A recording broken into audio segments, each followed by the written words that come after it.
Kiitoksia ja tervetuloa Vapautus Suomi YouTube-kanavalle. Opettaisin tänään aiheesta usko ja parantuminen Pyhän Hengen johdolla. Rukoimme kuitenkin aluksi kiitos, rakas taivaan Isä, Herra, tästä hetkestä. Sinun sanassasi, Herra, minä vähennä, että sinä voit kasvaa. Herra, me käytetään hyväksi ja pyydä anteeksi syntejä, niin myös niitä syntejä, mitä ei enää muista.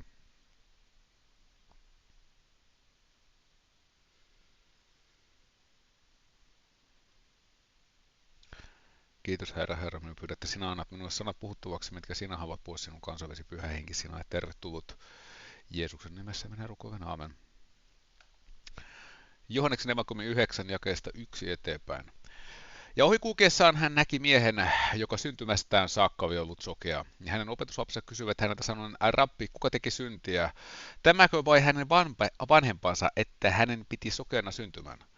Jeesus vastasi, ei tämä tehnyt syntiä, eivätkä hänen vanhempansa, vaan Jumalan tekojen pitää tuomaan hänessä juoki. Niin kauan kuin päivä on, tulee meidän tehdä hänen tekojansa, joka on minut lähettänyt. Tulee yö, jolloin ei kukaan voi työtä tehdä. Niin kauan kuin minä maailmassa olen maailman vaakeus. Tämän sanottuaan hän sylki maahan, teki syrjästä tahtaan ja siveli tahtaan hänen silmilleen. Ja hän sanoi hänelle, mene ja peseydy Siloan lammikossa. Se on käännettynä lähetetty. Niin hän meni ja peseytyi ja palasi näkevänä.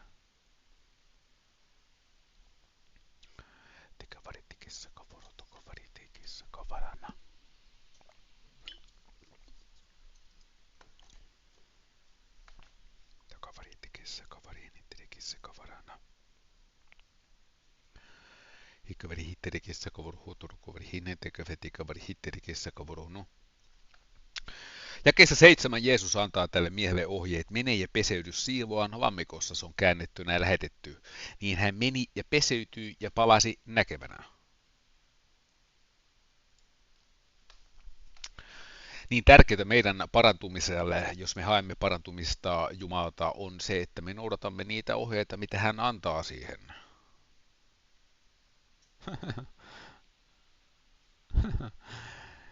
Ne ohjeet löytyvät Jumalan sanasta. Jos meillä on katkeruutta sydämessä, sanotaanko, että me vihaamme jotain toista ihmistä tai jotain ihmisryhmää tai jotain, mitä tahansa juttua. Viha ei ole Jumalasta.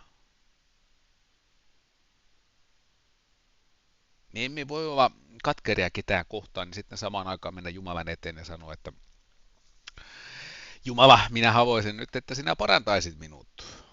Jumala sanoi, että mene ensiksi antamaan anteeksi veljellesi ja sitten tule hakemaan parantumista.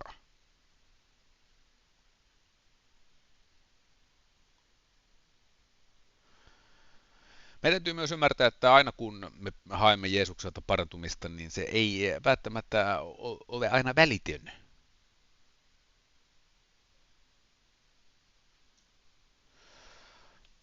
Markus 8, kaveri hitterikissä, kaveri huturo, kaveri hitterikissä, kaveri huturo, kaverini. Jakeesta 22 eteenpäin.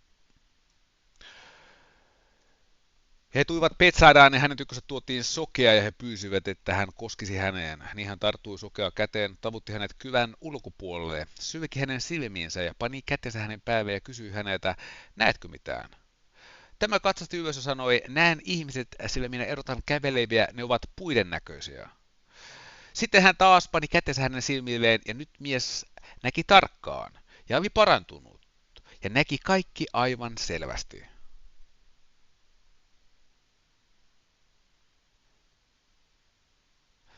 Tästä esimerkistä näemme, että Jeesus joutui 2 kertaa niin sanotusti parantamaan tämän miehen ennen kuin hän parani.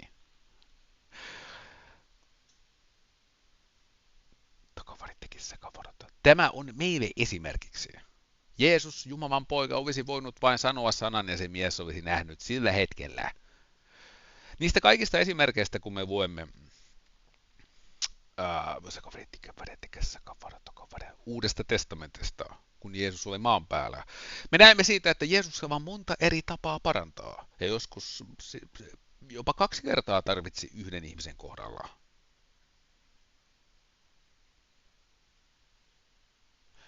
Tämä on meille esimerkiksi siitä, että me emme luovuta. Koska jos Jeesus Jumalan pojalta otti parantaa 2 yritystä tämä mies, niin kuinka monta kertaa enemmän sinulta ja minulta?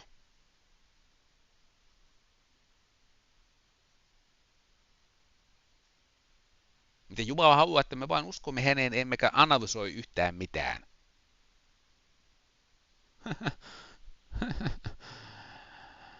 Sakavari hittelikin sekavarana.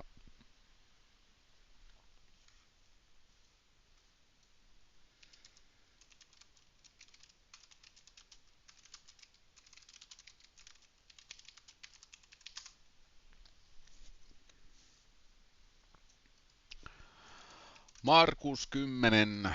Sakavari hittiti sinut kuusi, joka parhaatarekin sekavari hittiti kevoru huturokovari hittelekin sekavar huturokovarana.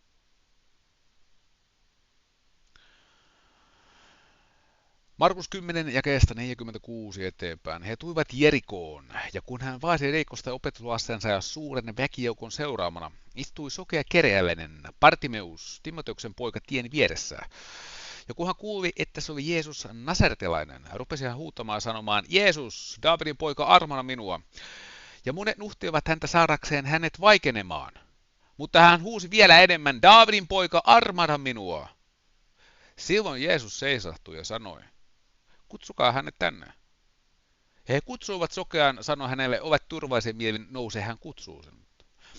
Niin hän heitti vaippansa päätään, kavahti seisomaan ja tuli Jeesuksen tyköön. Jeesus puhutteli häntä sanoen, mitä tahdot, että minä sinulle tekisin?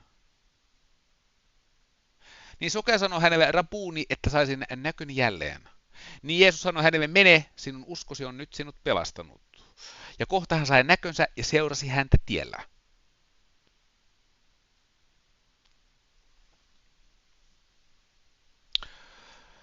Kun me haemme parantumista Jeesukselta, se on ihan sama, mitä muut ihmiset sanovat. Jos muut ihmiset sanovat, että tuo on ihan hölynpölyä, että mene lääkäriin ja popsi pillereitä tai mitä tahansa muuta, niin tämä mies ei luovuttanut.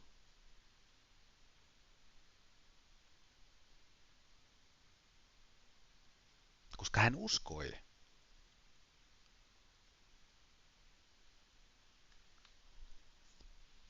Jos me uskomme, me emme luovuta. Me emme tee kompromisseja. Me sanomme, että Jeesus tulee parantamaan minut, koska hän on sen niin kirjoittanut sanassaan, ja hän on myös kirjoittanut sanassaan, että hän ei ole valehtelija.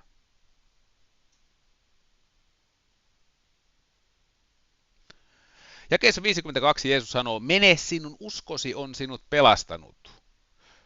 Eli kun me tulemme Jeesuksen tyköön, rukouksessa. Rukouksessa Jeesuksen tyköön pyydämme, että Jeesus parantaisi minut. Me tarvitsemme uskoa.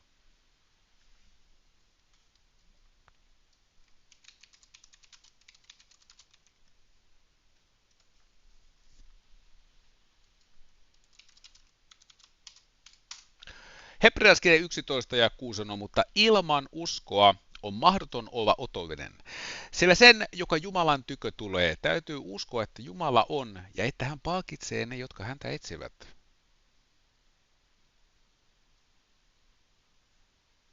Me tarvitsemme uskoa aina, kun me lähestymme Jumalaa.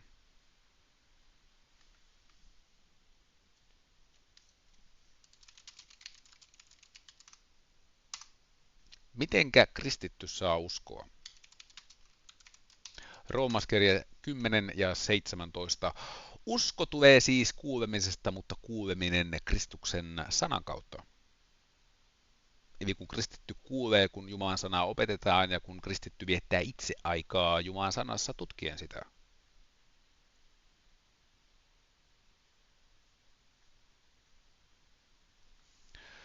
Ja se nimenomaan se usko tulee siitä Jumalan sanasta. Kun me haemme parantumista, niin me emme meidän lihallisessa mielessä kuvittele yhtään mitä, että taivaasta tulee iso käsi alas ja sitten minä vaikka paranen siitä ja leijun vähän ilmassa ja vähän niin kuin semmoinen Hollywood-tyyliin. Me näemme Kabari Hitterikissä Uuden testamentin esimerkistä, että kun Jeesus paranti, niin hänellä on monta eri tapaa, miten hän paransi, mutta se oli aina Jeesus, kuka sen parantamisen teki.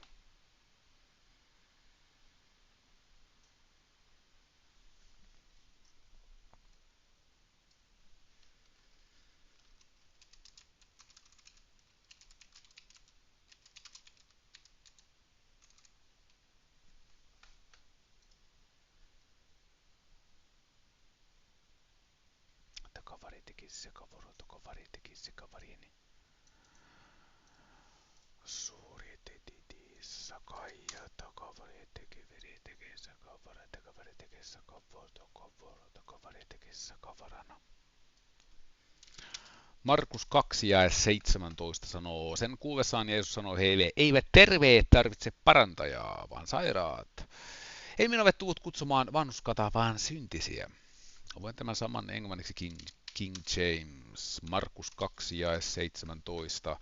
When Jesus heard it, he said unto them, they that are whole have no need of physician, but they that are sick.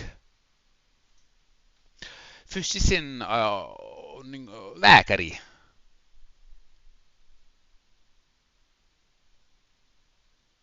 Suomen raamattu kääntää sen parantaja, mutta oikea käännös on lääkäri. Eli Jeesus sanoi tästä, että kun olemme kipeitä, niin me menemme silloin luonnolliselle lääkärille. Sekavari hitterikin, sekavuru hutturu, kavari hitterikin, sekavuru hutturu, kovariini.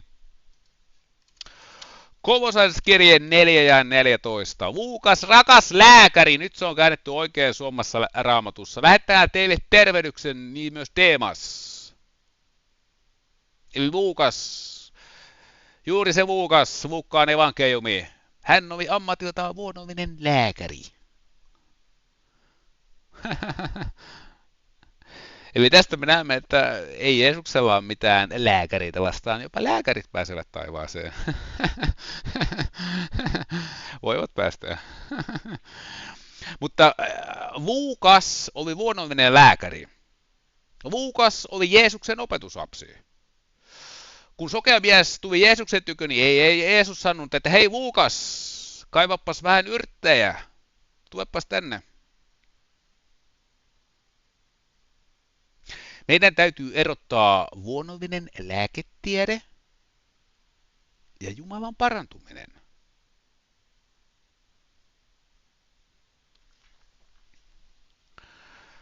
Mitä usein se menee kristityillä, niin ne hakevat niin kuin yhtä aikaa kummastakin paikasta sitä.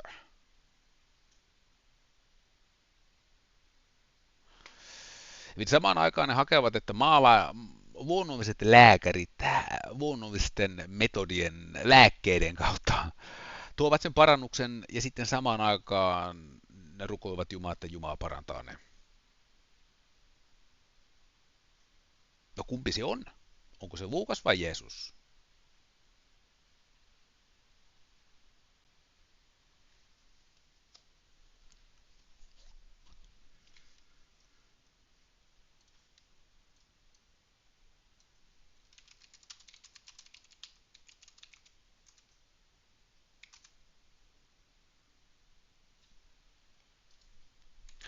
Jeremia 46 ja 11 sanoo, mene Kiverjiin, hae palsamia sinne neitsyt tytär Egyptiin. Turhaan sinä paljon lääkkeitä hankit, ei kasva haavasi umpeen. Tässä kohtaa Jumalan sana puhuu luonnollisista lääkkeistä. Ja sanoo, ei kasva haavasi umpeen. Eli Jumalan sana sanoo, että luonnolliset lääkkeet eivät toimi jokaiseen tautiin. Mutta ei ole yhtään tautia, mitä Jeesus ei pystyisi parantamaan.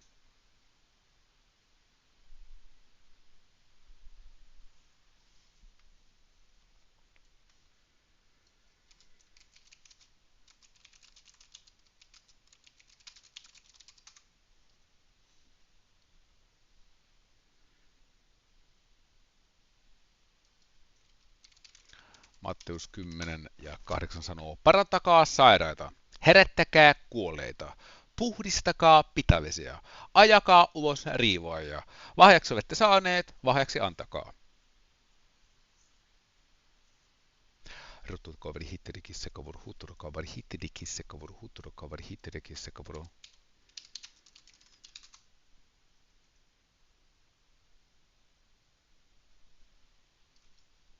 Ensimmäinen Korintolaiskirje 12.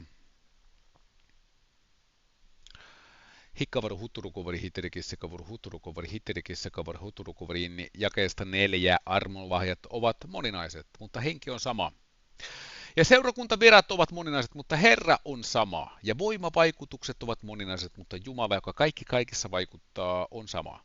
Mutta kullekin annetaan hengen ilmoitus yhteiseksi hyödyksi. Niinpä saa hengen kautta toinen viisauden sanat, toinen tiedon sanat, saman hengen vaikutuksesta. Toinen saa uskon samassa hengessä, toinen taas terveeksi tekemisen lahjat siinä yhdessä hengessä.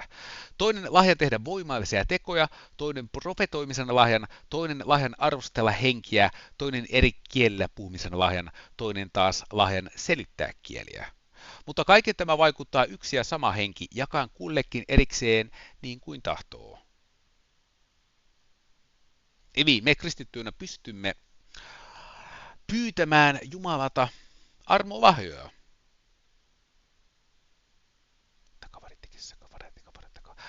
Terveeksi tekemisen tai parantamisen armolahjaa. Me voimme myös käyttää uskoa, me voimme saada uskon armolahjan, että me uskomme toisen ihmisen puolesta. Me käytämme meidän uskoa.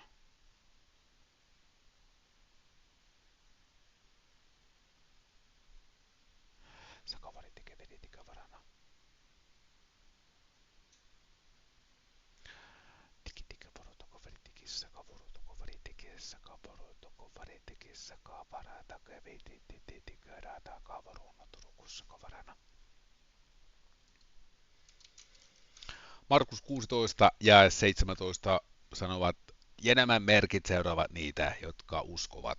Minun nimessäni he ovat tuossa riivoja, puhuvat uusilla kielillä.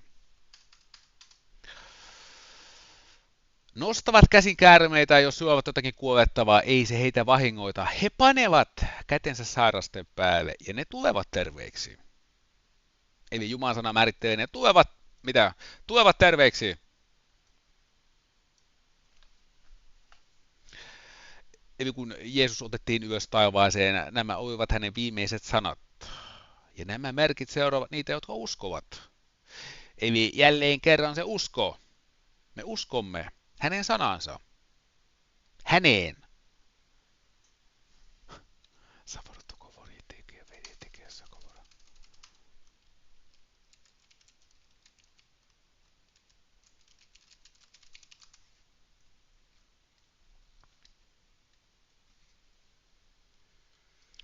Toinen Mooseksen kirja 15 ja 26.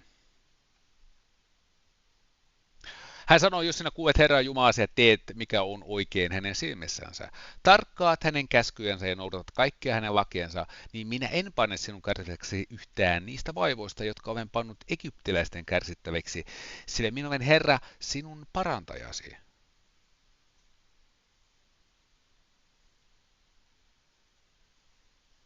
Eli Jeesus on meidän lääkäri. Jeesus on meidän parantaja.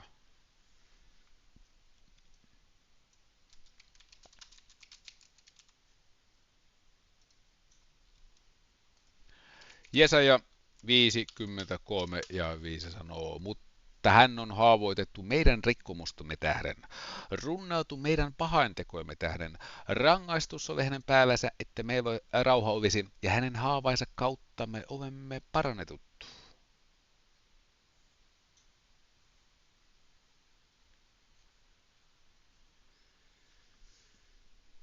Jeesus on se meidän parantaja.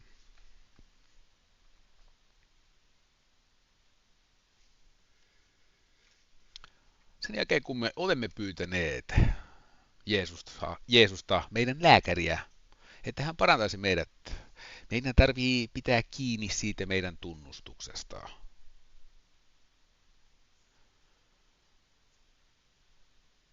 Se, mihin me uskomme sydämessämme, me emme saa antaa meidän kielemme pettää meitä, että se päästää ulos jotain, mikä on Jumalan sanan vastaista, sen vastaista, mihin sinä uskot.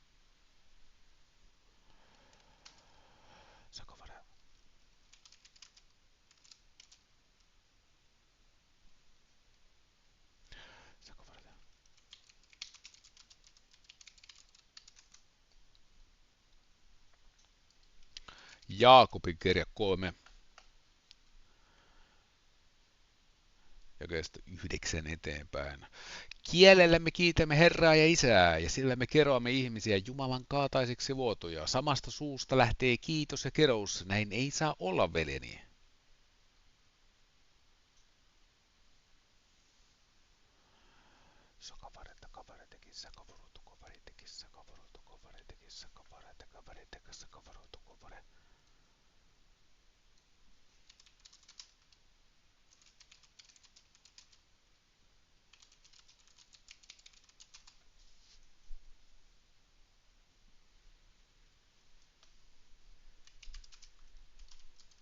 Hebrealaiskirje 3 ja 1. Sen tähdet, pyhät veljet, jotka olette taivaista kutsumuksesta osalliset, kiinnittäkää mielenne meidän tunnustuksemme apostoliin ja ylimmäiseen pappiin, Jeesukseen. Meidän tunnustuksemme. Me tunnustamme meidän suovamme. Mitä me tunnustamme meidän suovamme? Me voimme tunnustaa myös kerouksia meidän suovamme. Eli mitä me tunnustamme? Jeesus on meidän ylimmäinen pappi. Mitä me tunnustamme?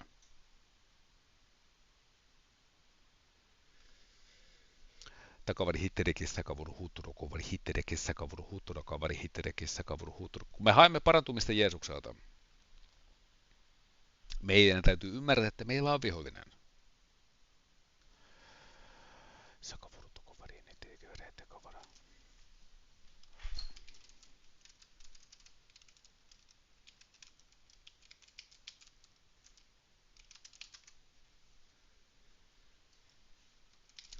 Daniel 10.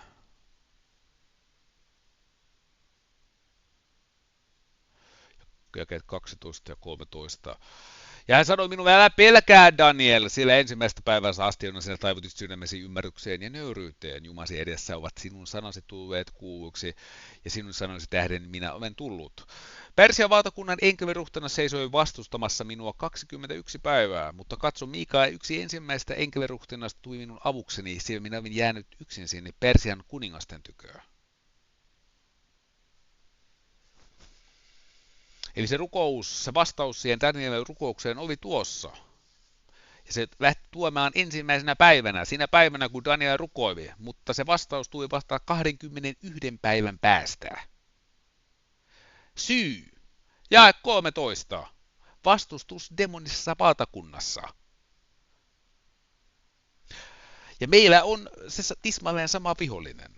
Sillä hetkellä, kun sinä lähetät sen rukouksen ylös, niin saatana koittaa varastaa sen sinulta. Sen siunauksen, koska hän on varas.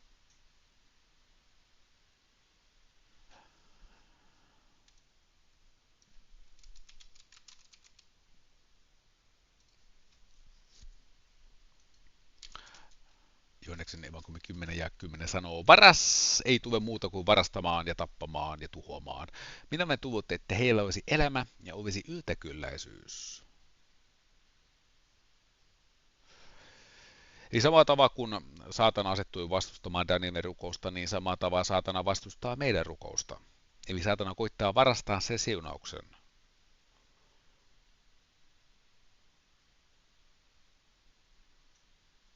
Millä tavalla saatana tekee sen tämän varkauden?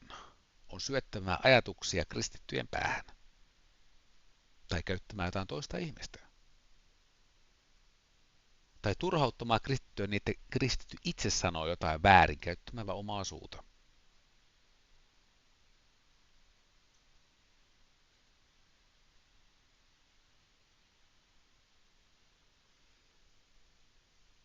Kerous ja siunaus voi lähteä samasta suusta.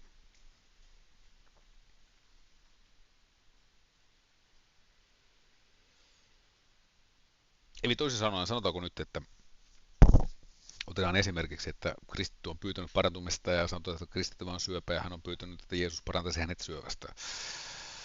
Ja sanotaanko nyt, että siitä rukouksesta on nyt vaikka 21 päivää. 21 päivää siitä, eikä ole vielä parantumista tapahtunut. Pari hitterikissä kavuru huutturuku pari hitti. Mitenkä saatana tulee, hän alkaa syöttämään epäuskoa kristittyjen mieleen. Ajatuksia. Minkä takia minä en ole parantunut? Miksi Jumala ei ole minua parantunut? Minä luulen, että se on menossa huonompaan suuntaan. on vähän huonoja tuntemuksia sisällä.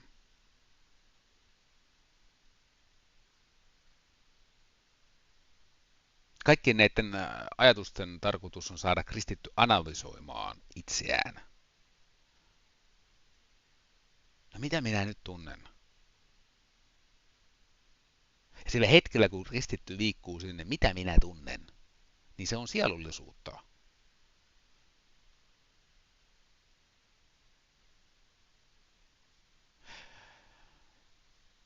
Ja sielullisuus on lihallisuutta. Ja liha ja henki ovat toisensa vastaan. Tämä on se saatanan ansa, mitä hän koittaa tehdä.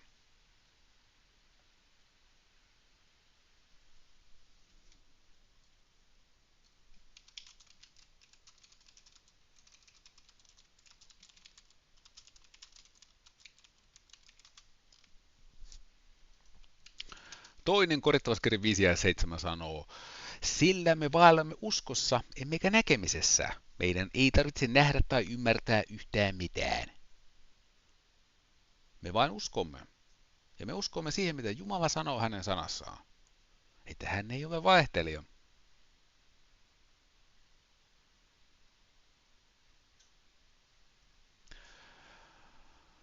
Tismalleen samaa taktiikkaa, mitä käärme käytti paratiisissa Eevaa vastaan hyvin hienoväräisesti, syöttämällä kysymyksiä. Onko Jumala todellakin sanonut?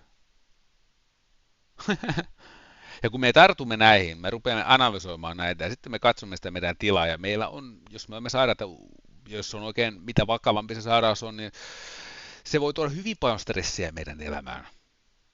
Ei meillä on hätä meidän lihassa. Meidän sielussa on hätä. Ja saatana on hyvin siitä tietoinen.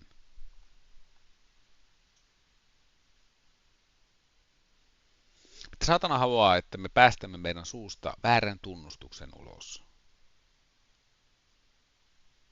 Me sanomme, että ei Jumala minua auta. En minä parane. Ei tästä tule mitään. Minä luovutan. Minä otan oman henkeni.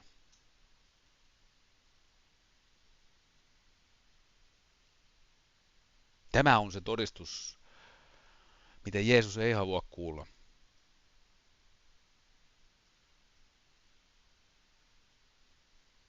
Koska Jeesus on meidän todistuksemme ylipappi.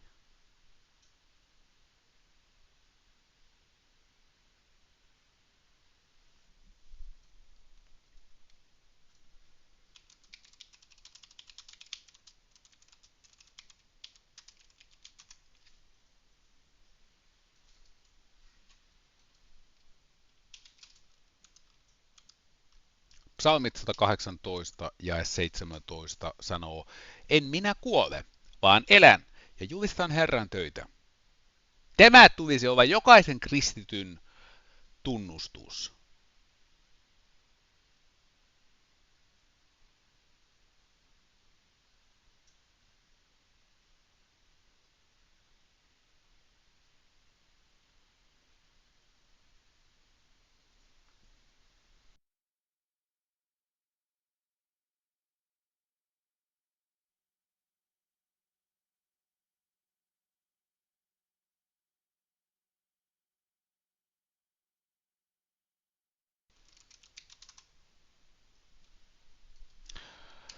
Saatana haluaa, että jokaiset kristityt ovat epävakaita heidän kävelyssään Jumalan kanssa. Koska Havari Hitterikin sekavuru huuturu, Jaakobin kirja 1, Havari Hitterikin sekavuru huuturu, jakeesta 6.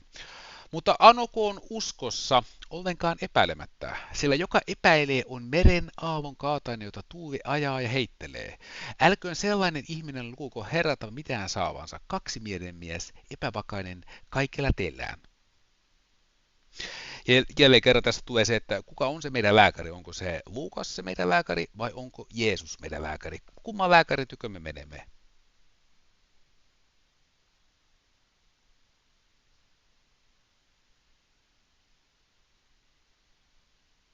Niin uskomatonta se on, kun puhutaan Luukkaan lääkäreistä on se, että Luukas voi tulla sanomaan ihan mitä vystää ja se voi olla 5 kertaa peräjälkeen täysin väärä diagnoosi. Ja aina kun Luukas keksii uuden diagnoosin, niin ihmiset ja kristityt sanovat, että tämä on melkein niin kuin Jumalan sana. Mutta kun Jeesus sanoo jotain hänen sanassaan, niin sitä kristityt analysoivat, ovat skeptisiä, epäluuloisia, epäuskoisia, jopa vihamielisiä. Ja miksi ei Jumala nyt anna sitä minun tähtäni mukaan?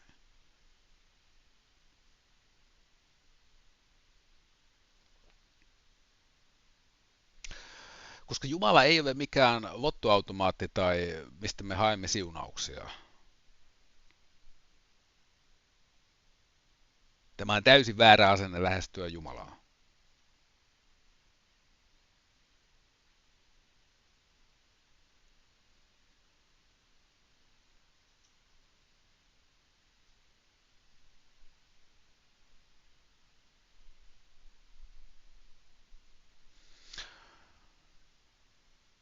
Kun Jeesus paransi sokean miehen, niin hän alkoi sen jälkeen seuraamaan Jeesusta.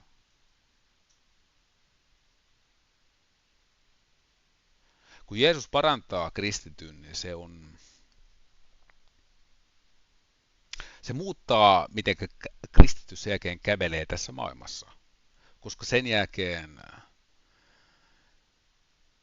ei kukaan voi enää tulla sille kristitylle sanomaan, että Jeesus ei ole olemassa. Ja tämä on se juuri se syy, minkä takia saatana vastustaa kaikenlaista kristittyjen uskon käyttämistä.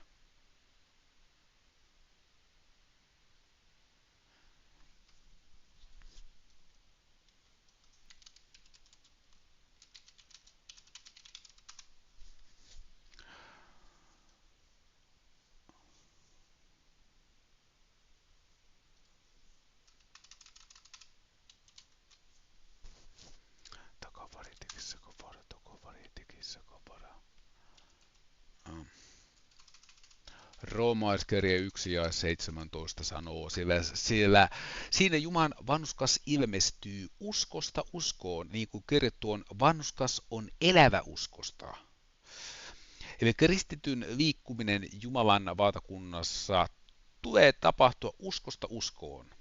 Eli yhdestä tapahtumasta, missä me käytämme uskoa, me liikumme seuraavaan. Ja aina kun me olemme käyttäneet meidän uskoa, se kasvattaa meidän uskoa, kun me näemme, että se toimii. Niin tämän takia saatana tulee ja tekee mitä tahansa, ettei kristityt sitä ensimmäistä askelta, ettei ne kerran luottaisivat Jumalaa loppuun asti.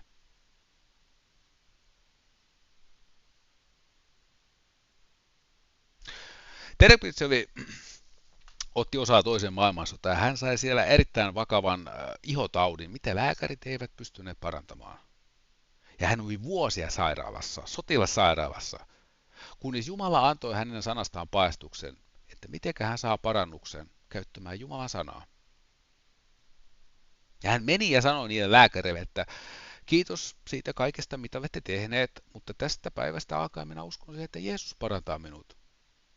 Ja ne ovat valmiit heittämään hänet huvujen huoneeseen. Se vaatii uskoa mennä sanomaan se. Mutta kun kristitty tunnustaa tämmöisen asian suovaan, mitä Jumala sana taas sanoi? Jeesus on meidän tunnustuksemme ylipoppi. Mitä me tunnustamme meidän suovaan on erittäin tärkeää.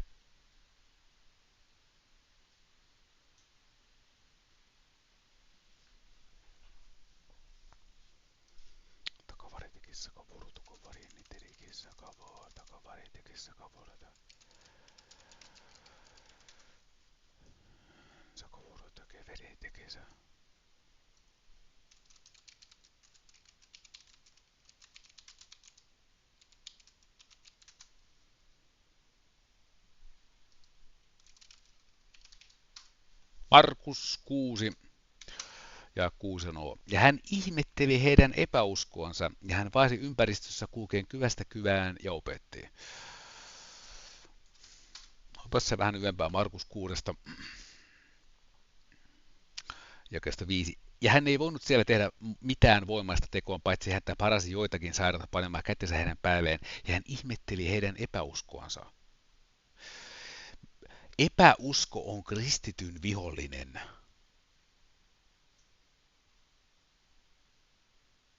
Moni kristitty on niin luonnollinen, että tarvitsee olla vähän kriittinen ja analysoiva ja viettää paljon aikaa siellä lihassa mielessä.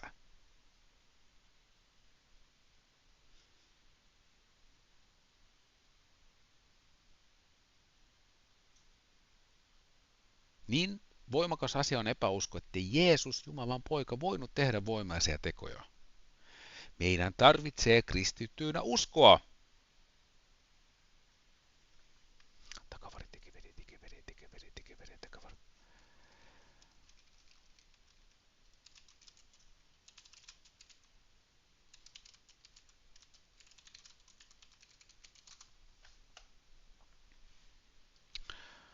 Ja jos saatana koittaa pettää kristittyä sanomalla, kun me olemme hakeneet Jumalalta parantumista, jos saatana koittaa ikinä tulla pettämään kristittyä sanomaan, että tämä on demonista,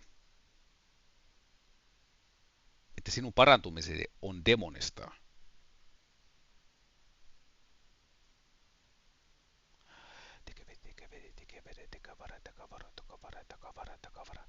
sano tämä takaisin saatanalle.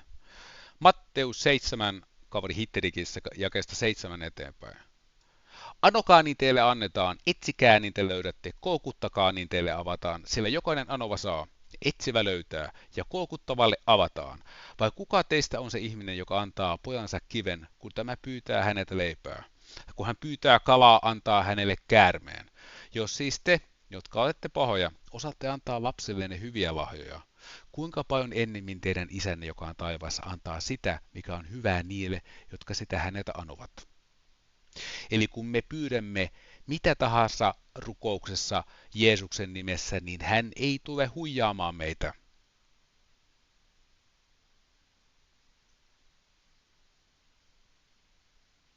Meidän tarvitsee luottaa meidän Jumalaan.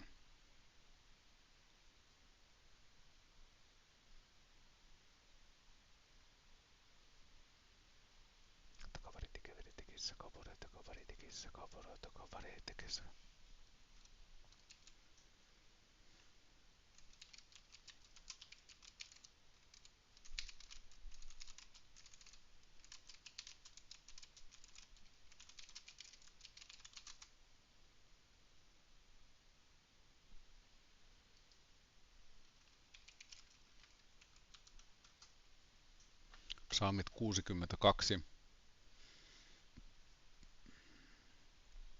jakeesta 2 eteenpäin. Jumalaa yksin minun sieluni hiljaisuudessa odottaa, häneltä tulee minulle apu. Hän yksin on minun kallioni, minun apuni ja turvani, en minä suuresti horju.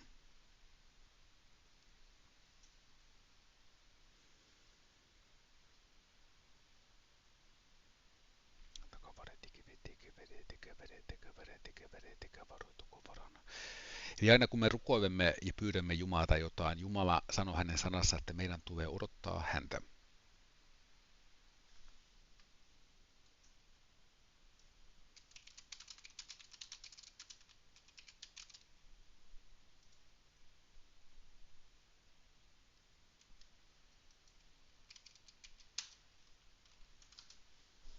Koska Saarnaaja 3.1 sanoo, kaikella on määräaika ja aikansa on joka asialla taivaan alla. On aika syntyä, on aika kuolla, on aika istuttaa, on aika repiä istutus, on aika surmata, on aika parantaa. Eli se tulee tapahtumaan aina Jumalan aikataulussa, ei meidän aikataulussa. Kiitos rakas taivaan Isä tästä viestistä, jos haluat minun yhteydessä vapautussuomi@gmail.com, vapautussuomi@gmail.com. Kiitoksia ja Jumalan siunausta.